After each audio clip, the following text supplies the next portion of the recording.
Look how happy she is. You saw that was not feigned enthusiasm. That was Very sincere. happy to She's be happy to be here on South Beach Sessions. BethStelling.com is where you go. She's got a new special. I love the name of it. Before I get to the name of it, what was second place on? Because you name things well. This is my... I have a favorite thing you've named before. It's not this. And so I want to go through it with you. But we're looking for people who do huge numbers on social media. It's a bit of a mouthful. Yes. I tend to name things long, but powerfully. The runner-up for this one was To the Highest Bidder. And what is your favorite named thing? Because I've got a favorite.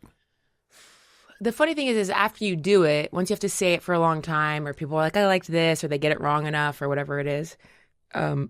Excuse me. Wow, that you really let that fly. That is the best all-female household. That is the best burp that has ever been on this show. You can let it fly in all the ways here. That was actually a performance piece from my last special. We're looking for people who do huge numbers on social media. It is actually the origin of one of the jokes. I'm drinking LaCroix and it made me burp. Okay. And then I'm trying to think about my favorite named thing. You just get sick of them after a while. Simply the Beth. Oh, okay. Thank you. Because you've got a lisp. Yeah. Because Simply the Beth. No, and that I don't think you've done better than that, but you're sick of all of them, you're saying? Not all of them. I don't know. It's just like after a while, they just change for you or more for all those things. I also like If You Didn't Want Me Then, but it's a, what do we call it? What's the, when titular, right? When it's like the title is part of the thing. Is that what I'm looking for? Well, titular, you got me. I've got a pretty good vocabulary, but you've stumped me and now you've made it awkward. Sorry. And I said tit. Yeah, and you did do that. And you burped as well. So I'm pleased with your comfort so far. I should tell them that comedian, writer, actress, the thing that you like best of these, the answer is always comedy, right? Stand up.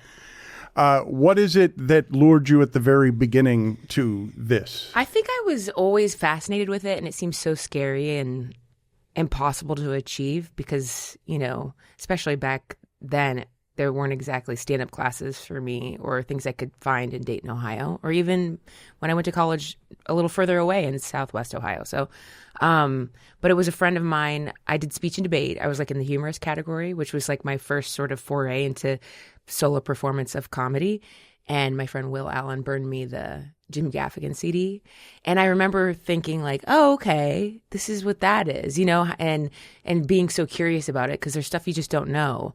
Like, did he write it all? And he thought of it all and he performs it. So those were the first examples for me of stand-up comedy because we didn't have cable. So I wasn't like sneaking stand-up. In fact, I was never a student of stand-up. If anything, I loved comedy movies.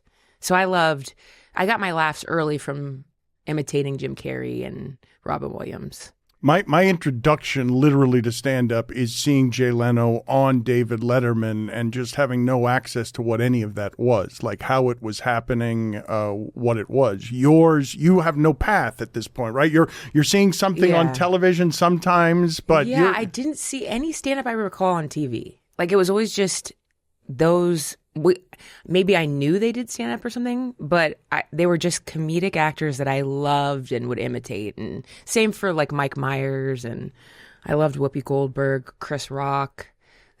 But it was in their movies. I wasn't like, who needs, you know, it was maybe until high school. One of my boyfriends taught me a little bit about Chris Rock stand up, like who needs jail when you have the tossed salad man. So it was like that was introduced to me by little bits from someone else. But I didn't really fall in love with stand-up until, I guess, just doing it. And I also, once I decided I wanted to try it, I was obviously scared, but I didn't want to watch any stand-up because I was terrified that I would steal someone's persona or like mimic because that's how I had gotten my laughs for so long. So I just didn't watch any until much later. So you didn't study and didn't really dream of it, didn't have a path, and were scared. Yeah. Yeah. And I was a theater kid, and not like necessarily in the classic sense that the term is used, like, which essentially just means like annoying and overacty. I just studied theater, and it was a liberal arts school. It wasn't a conservatory, so I got to act a lot. But why would you be attracted to being scared of it? Like, what? Well, that's not what attracted me. I don't think. I think what attracted me to it was not having to rely on anyone else. That's a theme, is like not having to rehearse with anyone, not having to do material that I didn't care for. Because that's what theater is. Like, you're not shopping for what theater company is doing the play you want to do. You're begging for a role in Euripides. You know, it's like you're showing up to do your monologues to maybe be in Birds by Aristophanes and be like, I hope I get to play an emu, you know? Oh, so what's appealing to you is the ability to do your own thing. Yeah. It's all control. Yes. There's no one but you is the master of the creative. Yes. And it's all on me. I don't have to rehearse. And I was barely getting paid in theater anyway. So it was a way for me to be like, not have to rely on anybody. And I've been like that a lot. It was like, don't, like, you know, even just earlier, like I got it. Like, I'll do it myself. I can't rely on anybody to do anything for me. What's happening there? Why? I guess, I mean, like, I'm sure a lot of things date back to my childhood, of course. Like, I think we're all have those pathways formed really early. But I'm trying to think of like characteristics of me as a kid. It was very much, I hated having my grandma do my hair, and it was like, I was a gymnast early, and so like I would like slick back my hair, you know, put it in a tight ponytail. It was like everything needed to be like kind of perfect and controlled, and I think that's how I feel most safe. So there's probably maybe a scotch of OCD in there a little bit, but I've never been. I say that reluctantly because I see qualities in my dad, but it's more in the realm of, like, my sister had a over hand washing thing, but my dad is more like clean, pick up.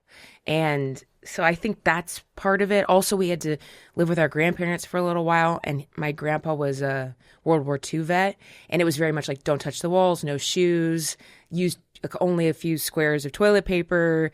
You know, it felt very limiting, and I don't know. I think that's probably all related to me feeling like safe. Like, I've had issues with that, you know, depending on how comfortable or happy I am in my life. You know, I can tell, like, if I'm dating someone or starting to see someone, I have them over, and after they leave, I clean my entire apartment. That's a sign that maybe I'm not like super comfortable with them, or just in my life, I'm not feeling, So that's, thankfully, it's not something that I can't control. The times it has gotten out of control, I can notice it. And I'm not saying like it's good that I've never had to take medication. I think that can work for people, but I'm not there. So that's why I'm reluctant to say like, I have this. But I noticed things getting out of hand at times. Like, I tried to adopt 2 little kittens, and I was writing on The Last OG at the time. And in the morning, I would clean up after them for, I'm not kidding. You know how people lose track of themselves on their phone? I would lose track. Like, I was cleaning for maybe 2 hours in the morning. Then I got home 2 hours at night. That's a lot. Right. So, and I love these little kittens. I love animals. I wanted to be a vet. But it was like this idea that they're so little and cute. I think I had them, I don't know if I think I let them sort of go wherever they wanted in my apartment at the time. But anyway, it was like, they're so little, and I would think about them using the litter box, and then they would sometimes step in their, you know, stuff. Yeah. And then like, where did they track it? It was very much like, where is it? And I have to wipe everything down. And that's not, you know, so crazy to not want to have cat shit in your house. Right. But it got so out of hand that it was like, if there's even a single thing of litter, I have to like But clean you're also everything. compulsively caring for a thing that kind of needs you. Yes. So there's all of that in there too, Yeah, and right? I loved them so much. I mean, it broke my heart. I actually was able to get them a home with friends and who adore them. They're 2 comics, and Anna Samiri and Sean O'Leary. So they have them, and I get to Why see did you say pictures. that way? Why are you whispering that way? Have you just outed them or something? Or just because No. they're cute? Or you No, just I was just saying those are the comics that have the kittens. But I want to talk to you Their about parents that I keep in touch with. But you said that in an unusually soft way, sort of syrupy. Just Oh, I don't know. It was just like me being like, I should say who it is. okay. I don't know. I gotta give credit to the parents doing the hard work. Let me after go I a little. abandoned them. Let me go a little deeper here into the roots of your control stuff. Your father and whatever was happening with him, you're absorbing He was bipolar. that as a child, and so that feels unsafe. Yes. Like, obviously that feels unsafe, so who wouldn't want human control over their surroundings, right? That's where that starts. For sure. There was a lot of, and I was very little at the time, so you know how it affects I have 2 older sisters, so it affects all of us in a different way, and that continues to this day. How we perceive the world, our romantic relationships, who we choose, that's like all imprinted at an early age. I was very young, but that's still that time period where you are sort of imprinted, and it's like, well, you're in that path, go for it. You're a magnet being hurled towards a fridge, being told not to stick. So it's like, I'm going that way until I figure out how to change the path. You must be very driven, though, to say to yourself, I'm going to go and fight everybody in comedy, which is notoriously competitive. And as long as I've got all my own shit, I don't need to collaborate with anybody. Okay, this is where I'm going to compete. Yeah, and I think I take pride. It's only now like this. I think I'm maybe 18 years into stand-up. Well, maybe 19. I don't know. I started in 2007. Let's not do math right now.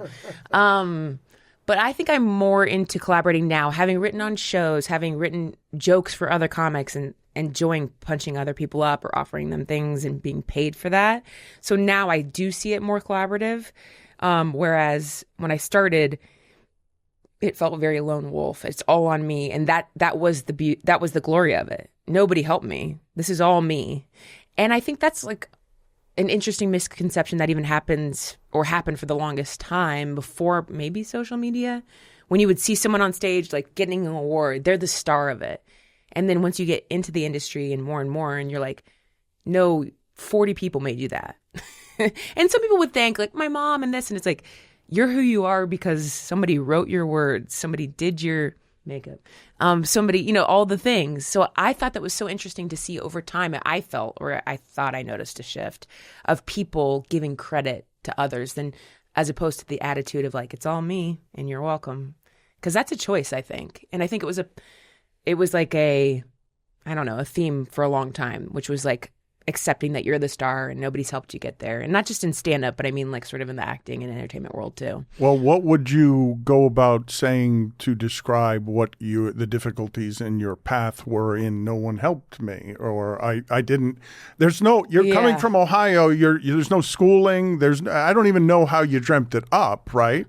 We have school. Yeah. And there's no schooling for this. Yes. There's no classes. You can't take stand-up classes at college or in high school. Not that, but you'd have to be in an artier place than where it is you were. My freshman year of acting school, or maybe just acting 101 or something, they had Julia Gashard, my professor, had like a fool's day. And it's essentially like, if you could do anything, what would you do? So that's interesting to say to theater kids because it's like, act, but I think it meant like I'm trying to think about what other people did. Some people did music. I'm trying to remember what other people did because I was like, I'm going to do stand up. And of course I put it off until the last minute. I wrote it that morning from my desktop and printed it out. It was like half a page, single spaced. And I was like, this will be a good hour. And I get up there and it was like done in 30 seconds or something. And I was like, well, that's it for me. I'll be here all year. So yeah, I think it was like, I knew I wanted to do it then at 18. But not that much if you were putting that kind of laziness into the procrastination. But like that's you're doing every it the comic, like that's not every comic. I mean, I'm more type A for sure than other comedians, I would say, but I am still a procrastinator. And I don't know, sometimes it does feel like, what would happen if I worked harder or prepared? And I do, like, even last night for that show, I was told my set was 5 minutes. And so, which is like, to me at this point, when you're on the road having to do 45 to an hour as a headliner, you don't want to sound pretentious, but 5's hard. It's like an Olympic event of stand-up in the sense that it's like, that's a very specific event. And you don't just get up there and say, what do you guys want to talk about? How are you? What's up? It's like, here's who I am. Here's the jokes. And close it out strong. So I prepared for last night to do my 5 or whatever. I don't know where I was going with that. You were cracking the hell out of those knuckles, too. We were talking about procrastination, and you said you're type A, and you said all comedians are procrastinators in some way, but not for that original speech, though. You didn't prepare. You wrote it on a sheet of paper the morning of, and you went up there and you thought you had an hour, and you had 30 seconds. Yeah, well, the hour was an exaggeration. But, yeah. That was, and I think I was like that a lot. I don't know. I could get by in school and do pretty well if I just crammed right before. I don't know. I was always a good student, but yeah, I wasn't exactly preparing a ton. I was very good at memorizing, and I would always have my lines memorized for the plays. So like I was able to do what I needed to do. But where does your funny come from? Like the starts of it? I think part of it, like there is a theme for a lot of comics that they're the youngest kid of the family. You pop out to an audience, you know? And so I always want to make my sisters laugh. There is something to be said too about being in uncomfortable situations, or, you know, after our parents divorced, having to go visit my dad and his wife in Orlando. Like those times looking back are nuts. You know, a 6, a 10 and a 12-year-old flying from Dayton to having a connection in Atlanta, finding our way to our next flight, and then flying to Orlando, just 3 little kids in the Atlanta airport and Orlando airport. And it's looking back at those times and knowing that we were fighting, but also probably like scared at times and nervous and being in uncomfortable situations because of our stepmom, and just me trying to make my sisters laugh and break the uncomfortableness.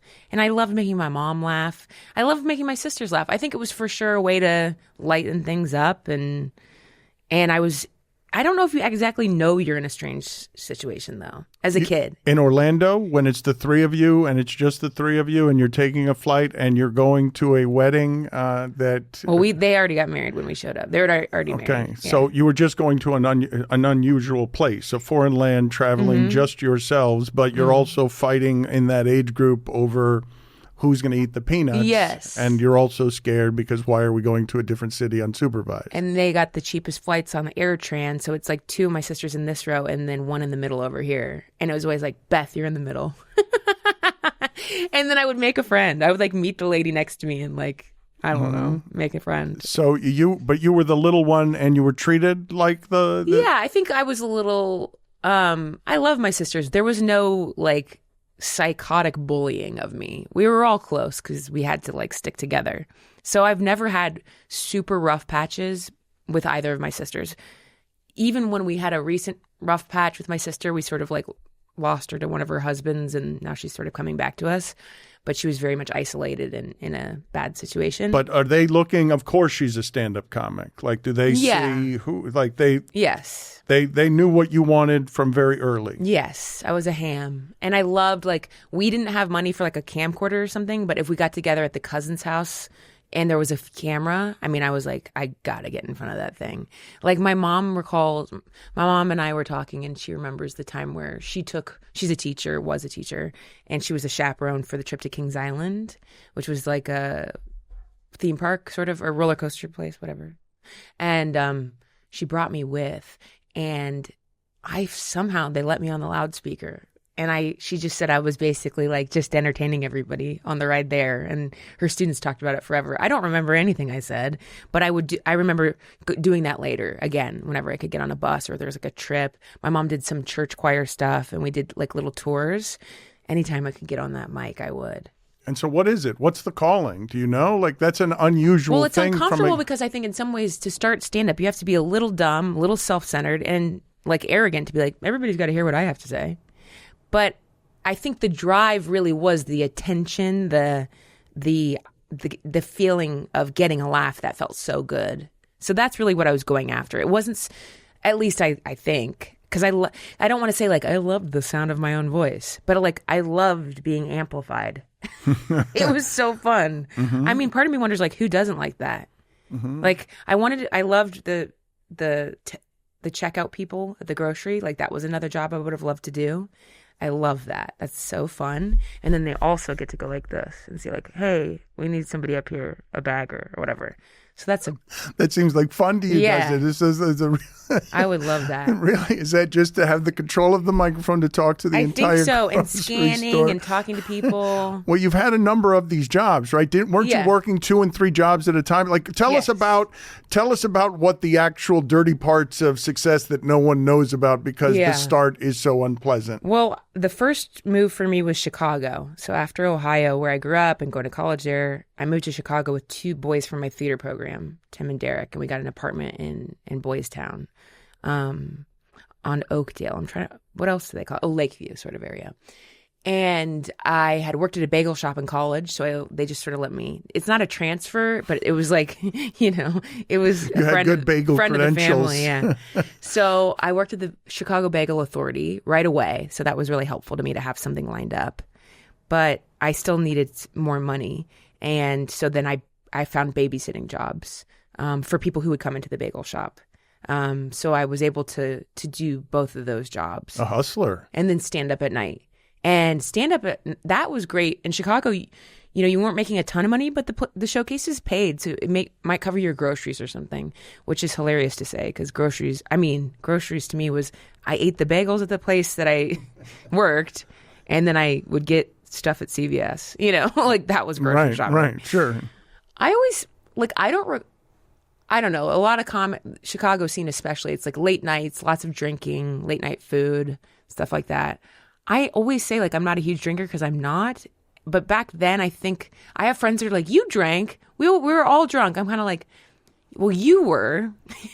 I was drinking. I'm not saying like, oh, I'm perfect and I didn't drink, but not like that. I don't know. I definitely drank more at that time in my life, but nothing. I rode my bike everywhere. That's how I got around. But these seem like unnecessary corrections. What are you trying to convince me of as it related to your drinking? You were drinking? I just think like the scene, it was very like late night. You were young. Drunk. Yeah, but I think it's the incongruency in memory is for me. When friends are like, you drank, and I'm kind of like, I don't remember. No, but this is being Chicago. drunk. This is Chicago's specific gauge on what drinking is, well, the reason my mind jumped there is because you would get paid in drink tickets, if not cash. So that's how prevalent it is. It's basically like, well, of course you'll perform for this, and I felt like I'd rather get money.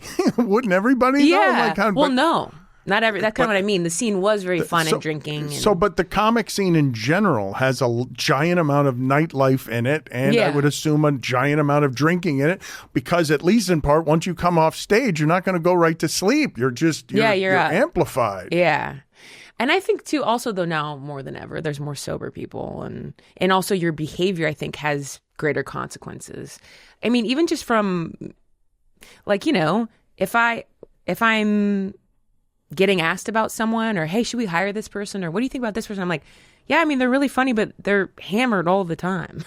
Like I'm not saying I'm a tattletale, but if somebody is like, hey, is this person reliable? And I know that they're a blackout drunk, I'm probably going to be like, they might be a booze hound, All of comedy has changed in the 17 years you've been in it. Oh my God, so massively. And I know that happens every generation. Sometimes I'm like, does everyone feel like this? It always my mind always goes to like parents being like, Elvis is evil, rock and roll.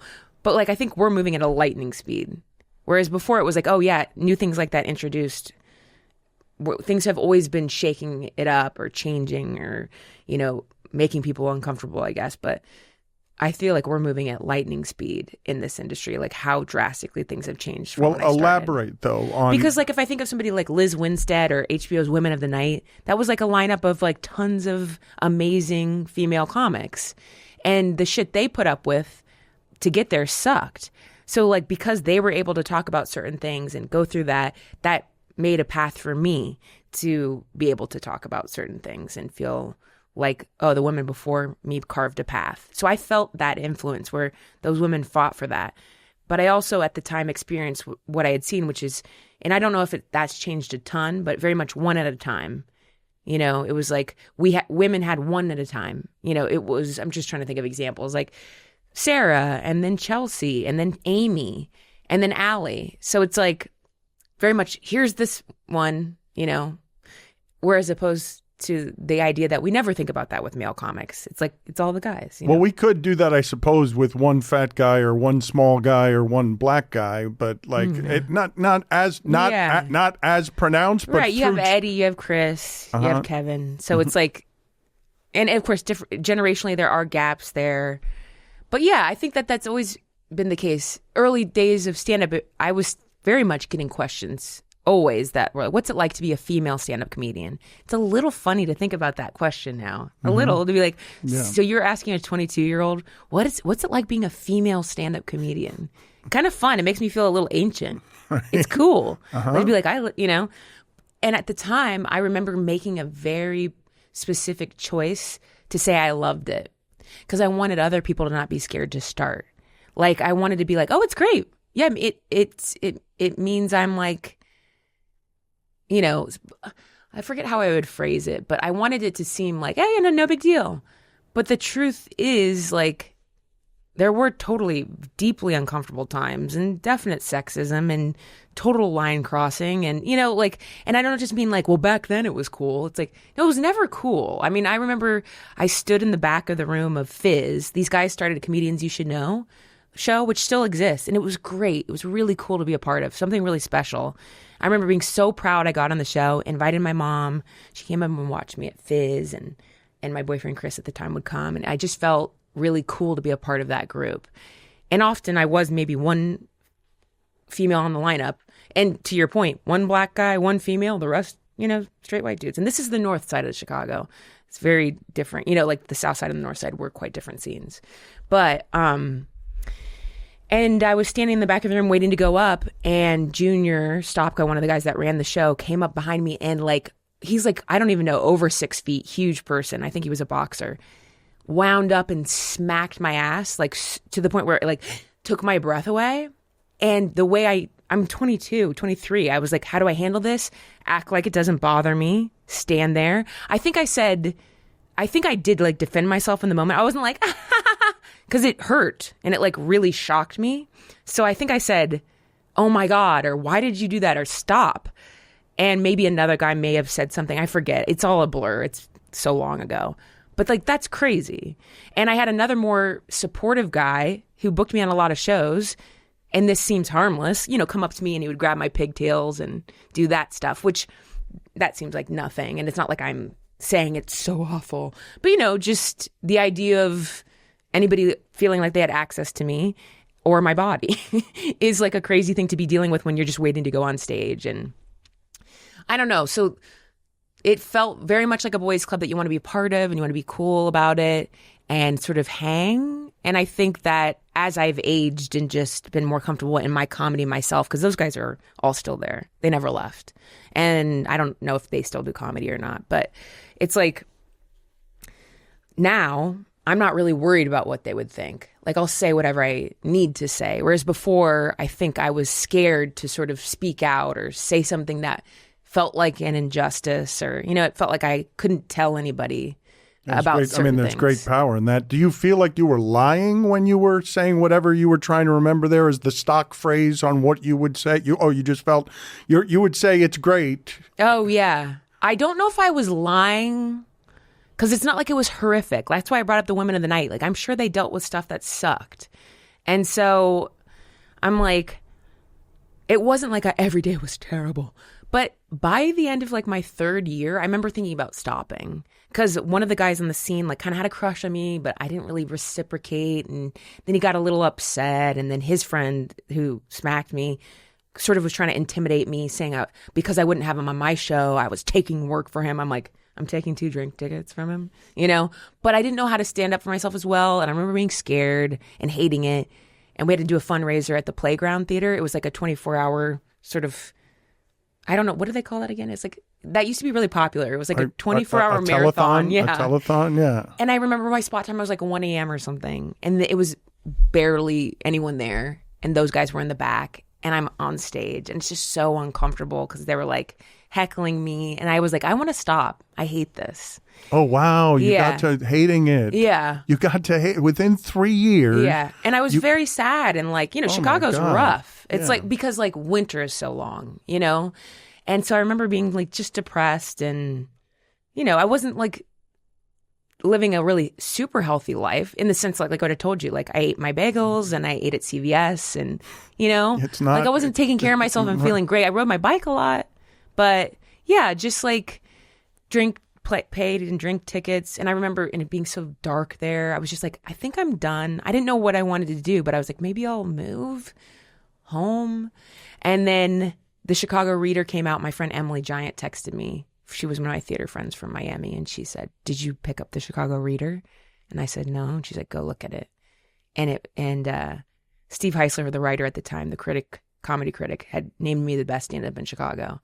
So that's also a theme for me. Like me feeling like I'm at my lowest and like maybe I'll quit and I'm not good. And then some being like, well, you're actually the best. I'm like, what? That's a theme for you? Yeah, feeling like I have to pump myself up to be like, I'm good at the job, I'll take it, or I want the job. Like sometimes it never feels like enough, like feathers in my cap to feel confident. With all of the success and all the collaborations that you've done? Yeah. I mean, I think back to some of my early days with one of my therapists, like my therapist, and she did say, like, you should make a little, in my office now, I have like a little wall behind me of my favorite moments in comedy. And it was like a little collage I made. And it's massive. It's like all the cool people I've met, me and Wanda Sykes and me and Gilbert Gottfried when I was writing on, all these cool people I've got to touch that I watched as a kid on TV. I don't know if I'm close to my period, but I almost teared up. I'm just sort of like, that's cool. But it's hard to remember that, I think, because of the drive of it all. And what's next? What's next? To survive. Because, comedy for the longest time is like a piecemeal existence where you're like, next job, next job. And I didn't even get to we haven't even gotten to LA, but I also had similar multiple jobs and then having to get this covered so I could maybe go and open for this person for $300.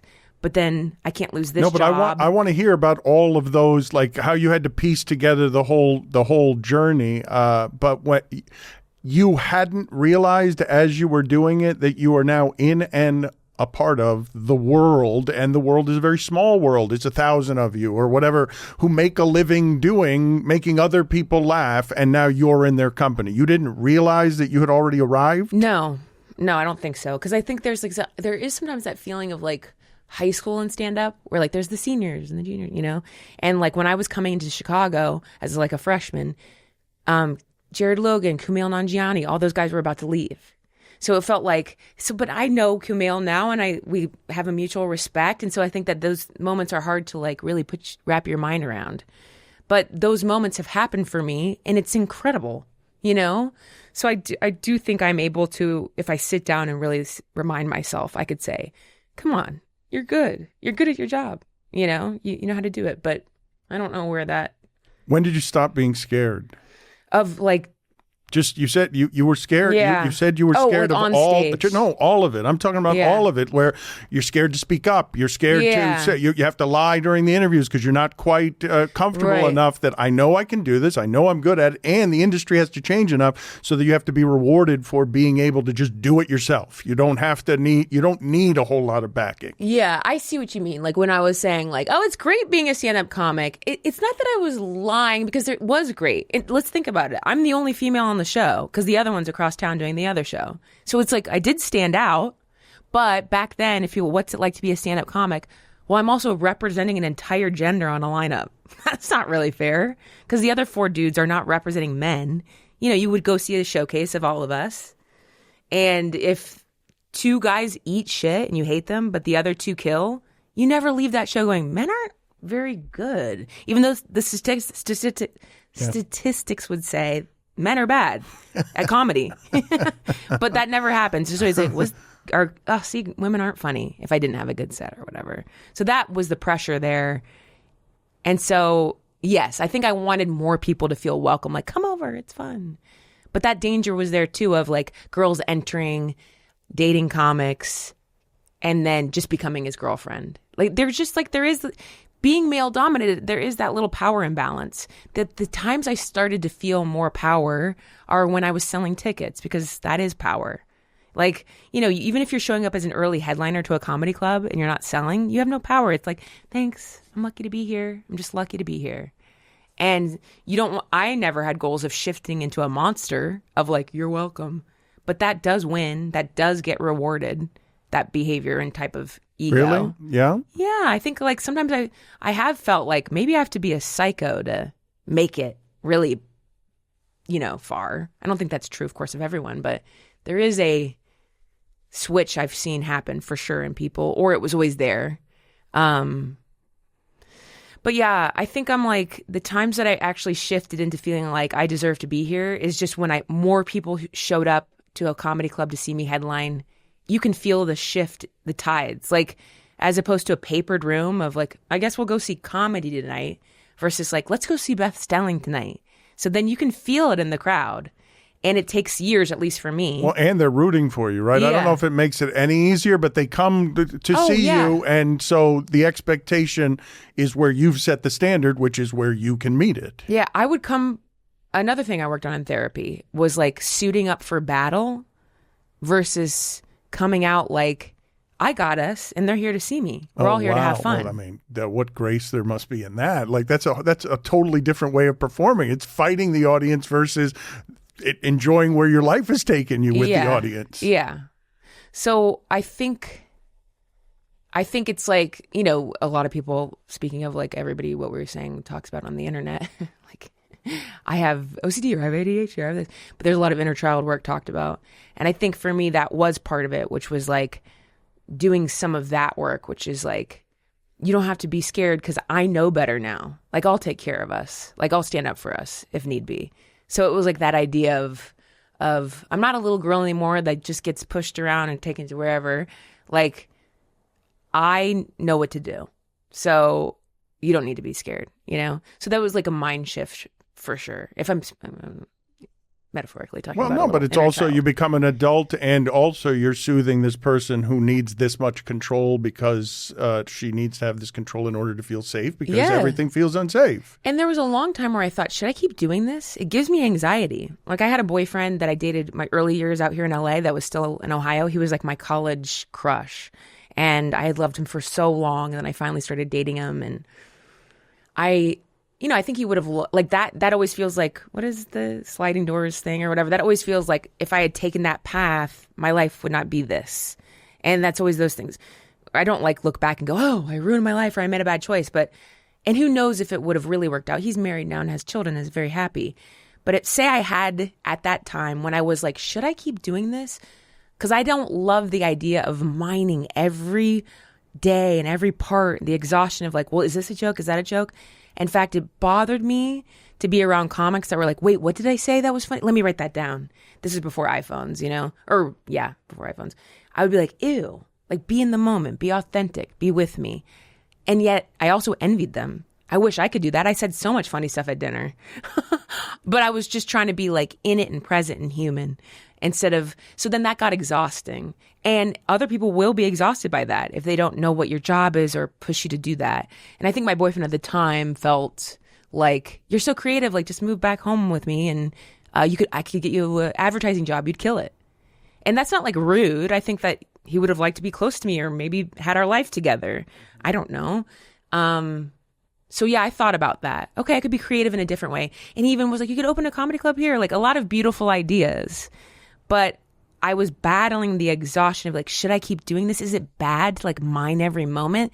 The exhaustion of it. But where were you in the path at that point? Because this is how many years after? I was probably 2 years into, so 4 years I spent in Chicago. And after the Chicago Reader little accolade, I had auditioned for maybe 3 years for Just for Laughs. And my third or fourth year, I got picked for Just for Laughs Montreal New Faces. So that was 2011. There would be plenty of reasons to doubt if green rooms are kind of sad, that nightlife can be sad, alcohol is a depressant, you're surrounded by comics who should be all funny and stuff, but there's a lot of pain there, a lot of loneliness, and a lot of weirdness. And you're years into it, and you're working multiple jobs in order to support it. It's a totally normal thing to doubt at that point, and I would think. Boyfriend at the tail end of it, I'm trying to think about when I started dating him. I didn't have that boyfriend yet, but I did have someone. Yeah, I also, that's another aspect of it. Always kind of had a boyfriend, always. So there was that. And those relationships are either helpful or not, depending on where they are spiritually as well, in terms of how they can knock you over if someone becomes consuming. 100%. And so by that time, I was getting ready to move. That's when I sort of reconnected with that guy it's like there was that possibility of a different life. He had a home in Cincinnati. He's like a real person.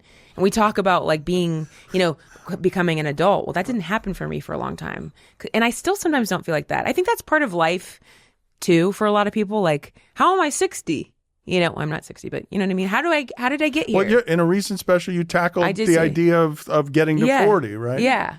So I'm like, anyway, I guess what I was getting at with that is becoming adult happened for me, I guess, later, and I'm still working on it, but I was very childlike still at the time. And you kind of have to be like as a comic, I think, in some ways, because you're not really growing up. I'm like working a bunch of jobs and doing stand-up at night, and other people I know, like I missed weddings because I was doing stand-up and I didn't have money.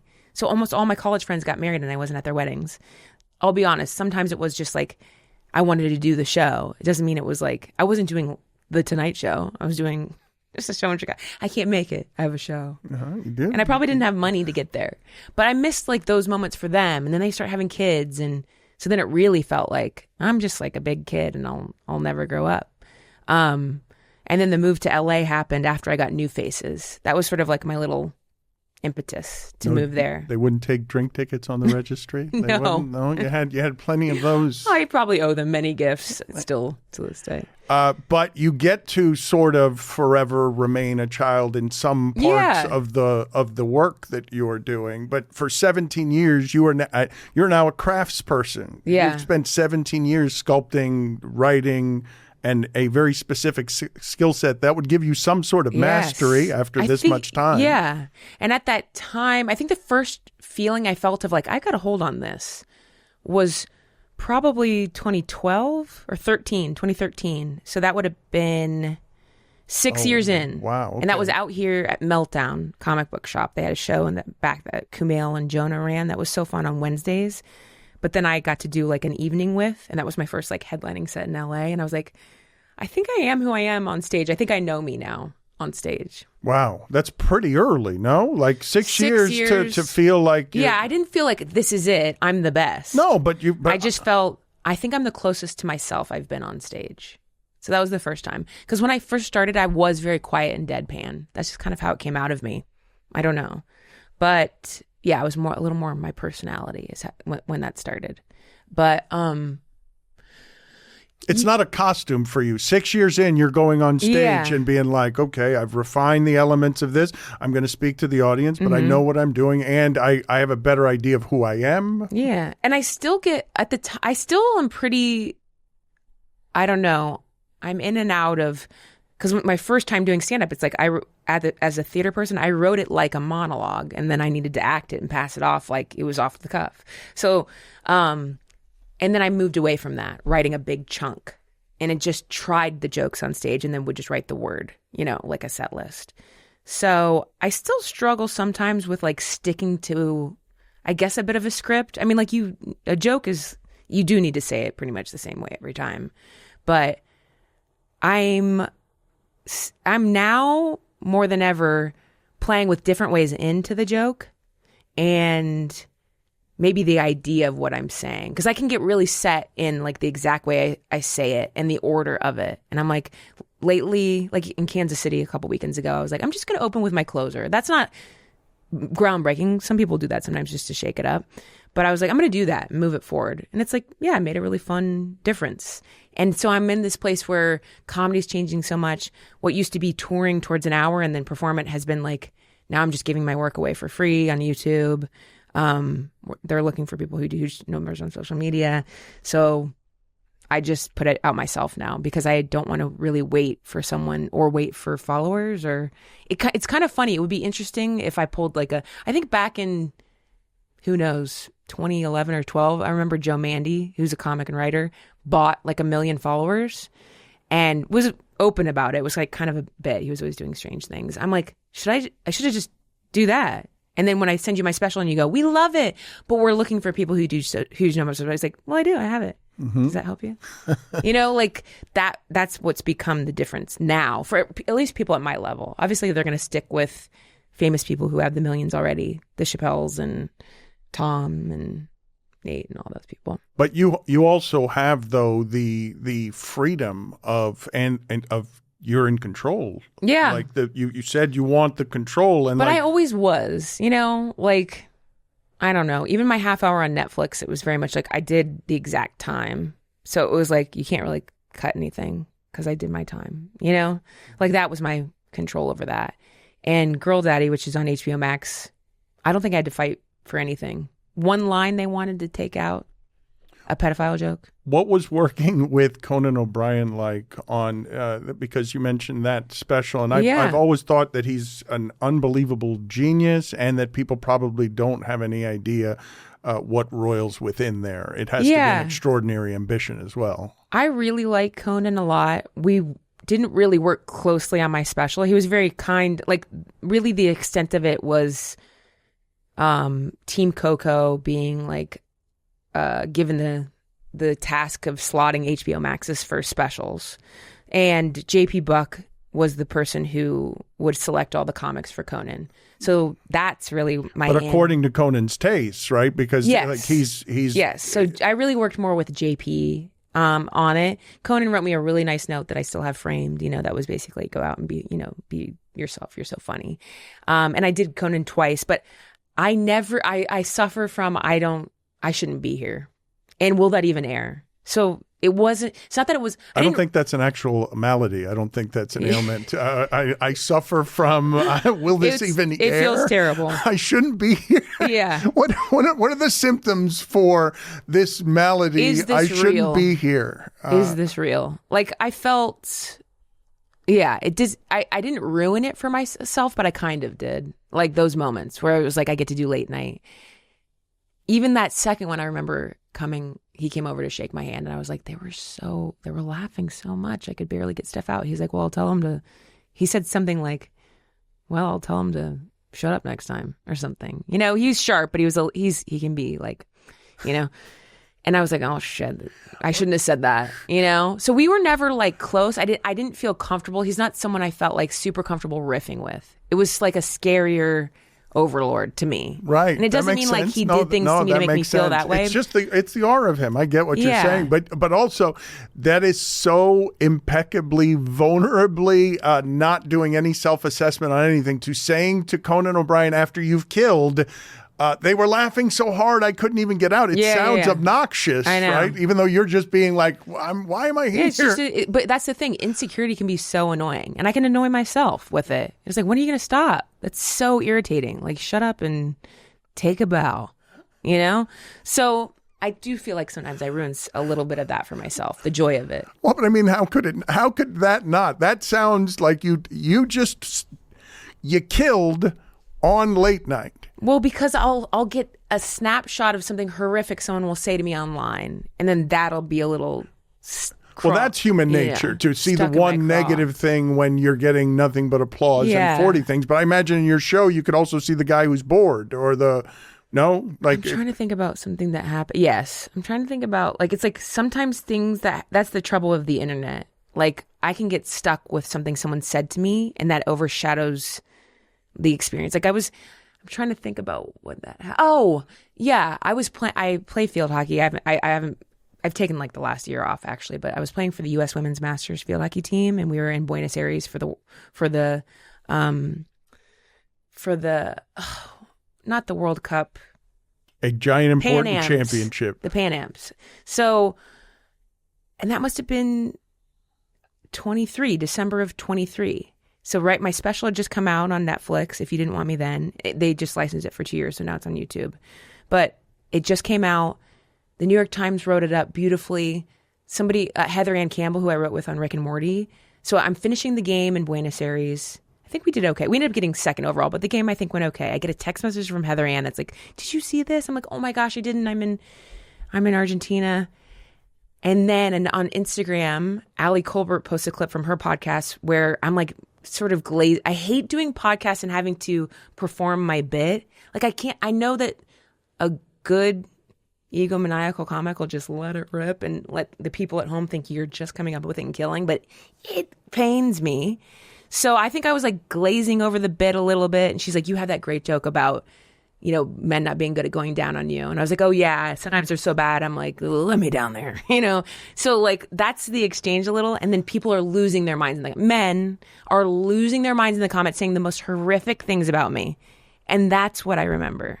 So it's not like, oh, I got a glowing review in the New York Times and I just played with the U.S. Women's Masters team. I just remember these men being like, "You're an ugly bitch. No wonder nobody wants to go down on you, you stinky pussy." Meanwhile, I have the best boyfriend in the world and he makes me come with his mouth. So why would I care what these people are saying to me? Like, obviously I know, don't care and don't look. And I don't even have my notifications on. It's just opening it to be like, oh, I'll post about the New York Times thing. And then it's easier to say that. It's And I remember I was right on the field. I was on the pitch. And I'm just like, it's just such a confluence of events where I'm like, this is sad. I have learned a lot from the women who have worked with me in sports, and it's hard to argue with them when they say that the internet basically exists, the algorithms, so that men can hate women. Yeah, Like, I mean, in a lot of ways it can feel like that. And then even just saying that, like if you clip this out, it's like, yeah, we do hate you, you bitch, and you look ugly, and are you 60? But I mean, these are particular brand. You've come up in, they're very male worlds. Yours is comedy, mine is sports, and they're just very male. Yeah. It is. And I mean, I think about some of my old jokes that would be sort of hacky now, or I can't even remember, maybe my Comedy Central half hour. I even just make a dumb little ironic, just a line where I say like, stand-up comedy is very female dominated and it gets a pop. So it's just like, and that's 2015, you know? So it's nice though to hear you say though, and interesting to hear you say that you don't want to just perform your best material on a podcast. You'd rather just be authentically yourself when your best material would kill. Like anything that you'd be using right now would be funny. You'd get the easy laughs, but there's something cheap about it. But it gets me nothing. You know, like what? I'm just then somebody would be like, "Oh, okay, Mother Teresa, you're trying to be a good," you know, but it gets me nothing. I should absolutely just go on and let the jokes rip. And I'm not saying I never slide in a joke or a line because it's, oh, this would be perfect there. And I should just say it because I wrote it and I write about my life. So now would be the time to say it, you know? Right. But I had this young comic who had me on their podcast and I just had a really bad experience in Florida. It was about a year and some change ago, a year and a half ago. I was opening for Sarah Silverman in Orlando. My dad had never seen me perform. And which is fine. And I mean, that was of my own design. But he came out to the show and I just had a really bad dinner with him the next night. Inappropriate, so upsetting and strange. And then I got home and I was supposed to do this Young Comics podcast. And it was like rainy and I was late and I couldn't find him and I felt awful that I was late. And then I was so depressed because it's not that it rocked me. It was just like a little, you know, a stamp down where you're just like, ugh. And you could tell he was trying to meet me, but still trying to pull some of what happened out of me, but it just happened. I don't know if I was ready to talk about it. I always get like a vulnerability, like, oh God, should I have said that? Sometimes I'll cry or something after a podcast because I'm so, not anything I've said so far, but I just mean I'm usually very forthcoming. You ask me and I'll tell you. And so at that podcast, and he's extremely successful and does all the things you're supposed to do. He's like, just perform the bit. You have to. That's your job. As the comic, go on and shine. And I don't know. It could be a little self-sabotage. I have no clue. But I'm like, it just feels inauthentic to like, it feels old school. Like when I would go on Bob and Tom and they go, what are the 3 jokes you want to do and how can we get you into them? And I say, ask me if I ride my bike around Chicago. And then I do my Chicago bit on the radio. Mm-hmm. So I don't know why I'm pushing back. I did it back then. It just feels old. And,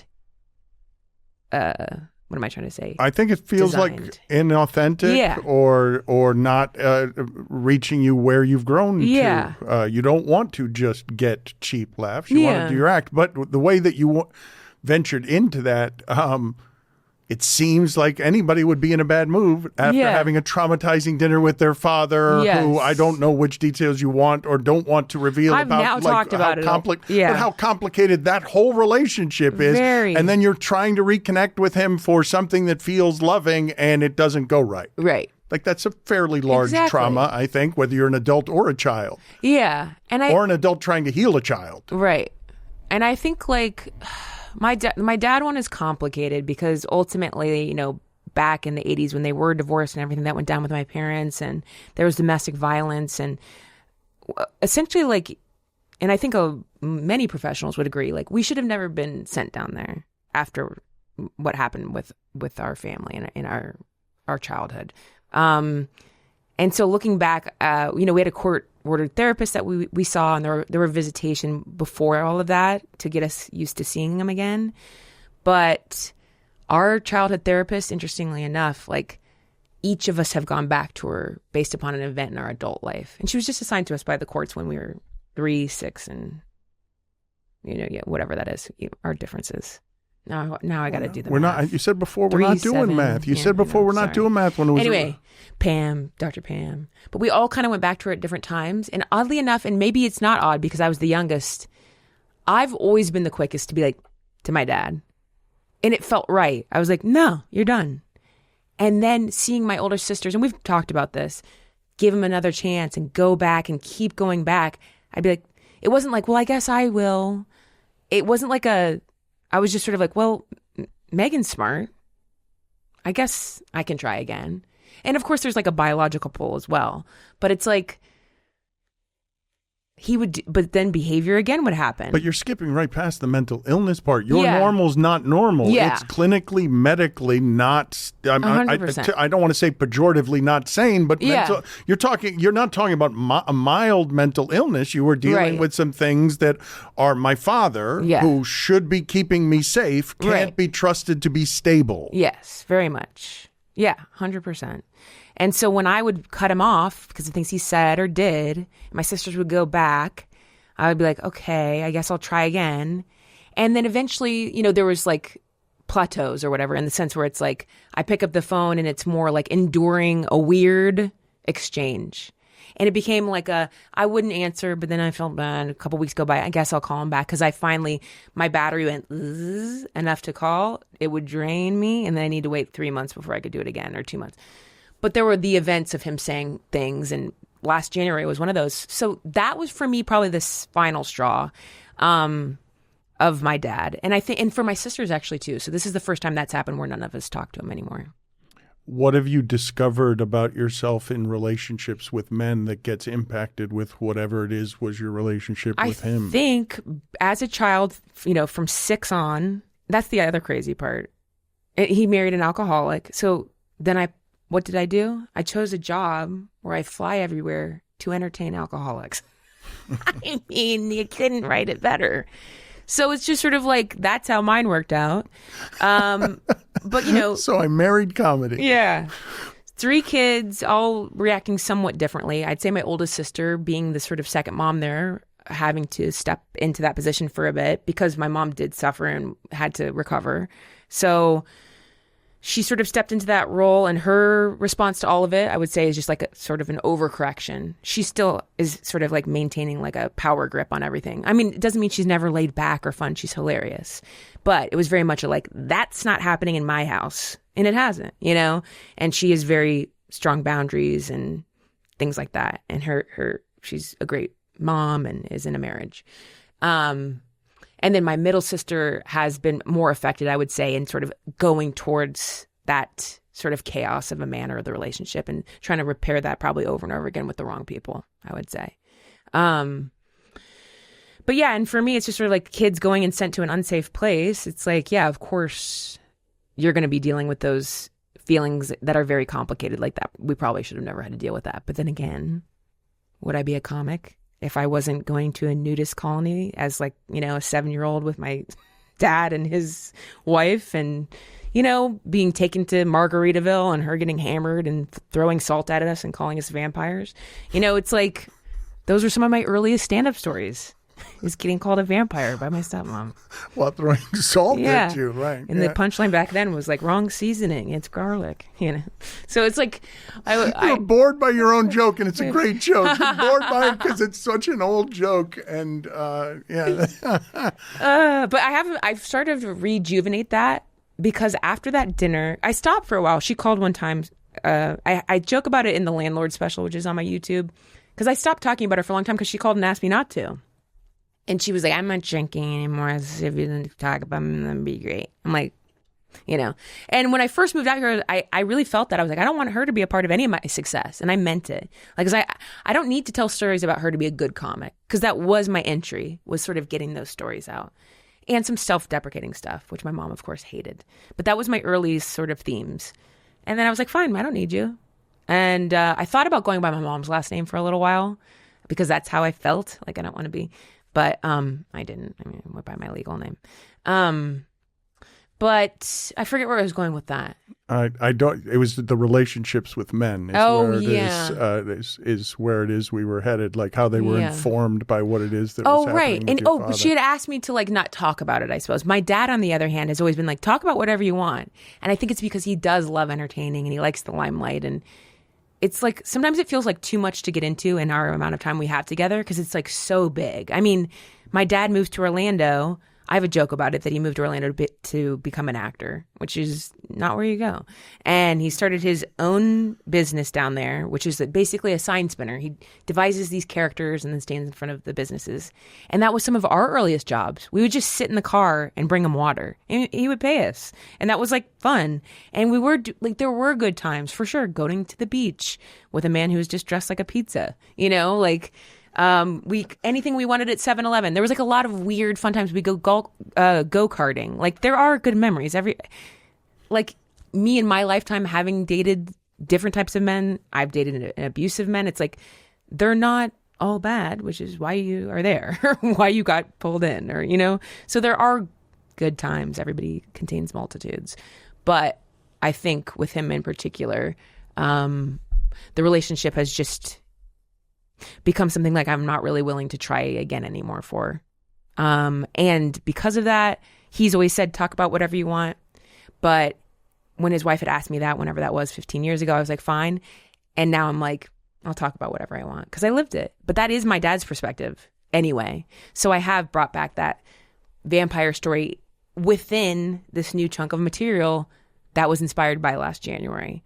Because we went out to eat and she was drinking, which is hilarious because she told us that she stopped. So I'm like, did you forget the lie? I'm right across from you. You do a great drunk. You do the impersonation is really strong. Yeah, I don't know how much impersonating you do of other things, but a drunk woman calling you, you've got that one down. What's it like working with your mom? Do you?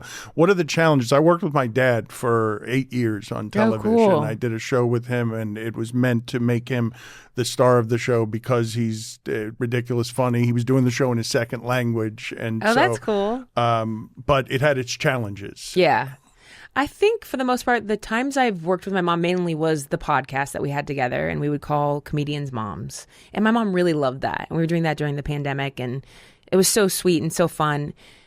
It was meant to sort of learn more about the comedian, and we always ended up talking to the mom and learning about her. So my mom sort of made like a bunch of new friends. And I am so proud of my mom.